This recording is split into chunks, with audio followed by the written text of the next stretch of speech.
Deuteronomy 28, verse 2, and all these blessings shall come on you and overtake you if you shall hearken unto the voice of the Lord your God. There are certain words in the Bible that I call gems. The word here, overtake, this is a gem for me. You see, the beginning of chapter 8 starts with what would happen if Israel lived in obedience. Okay, and one of the promises is God's blessings shall come on them and overtake them. That's fascinating. But that would only happen if they hearkened, that means listened, obeyed God's voice, his commands. So the word overtake in Hebrew, Strong's number 5381, that means to reach, to attain, to seize. The idea, if the Hebrews lived in obedience, well, God would pursue and physically chase them to subdue them with blessings.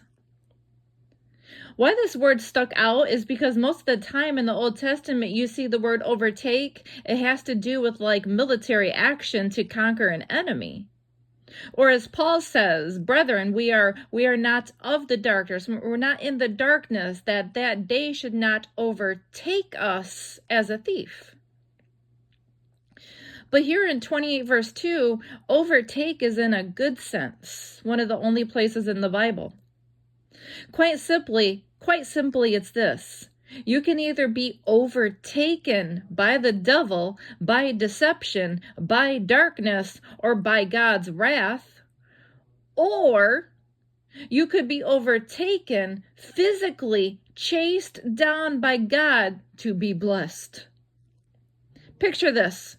You're outside minding your own business, taking a walk. Then you see someone from a distance running towards you, and you realize they're chasing you down. They're chasing you down from a distance for one goal only, for one thing only, their excitement to give you a gift. That's God. Just as a parent is like enveloped around their child to provide their every need, so is God. And how much more do we appreciate our children when they hearken? That means listen. If you're a parent, you know what I mean. A disobedient child, well, gets disciplined. But an obedient child gets unexpected gifts.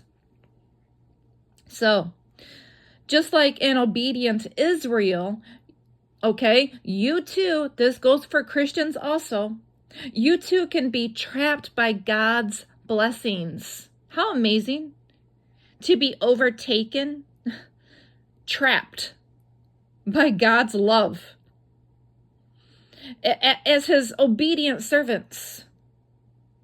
One that can't escape God's redeeming love. Jesus said, if you love me, you will obey me.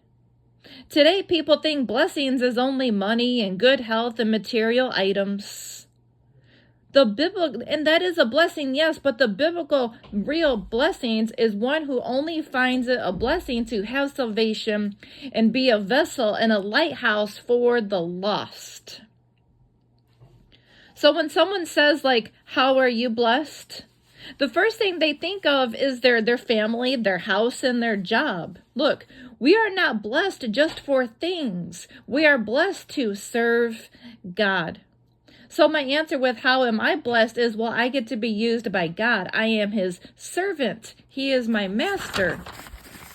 And so many are so offended by the word slave because their peanut brains can only think of the African slave trade. Okay? There are two different slaves. A slave for Jesus or a slave for the devil, and there's no in between. And being a slave for Jesus is much better than the alternative.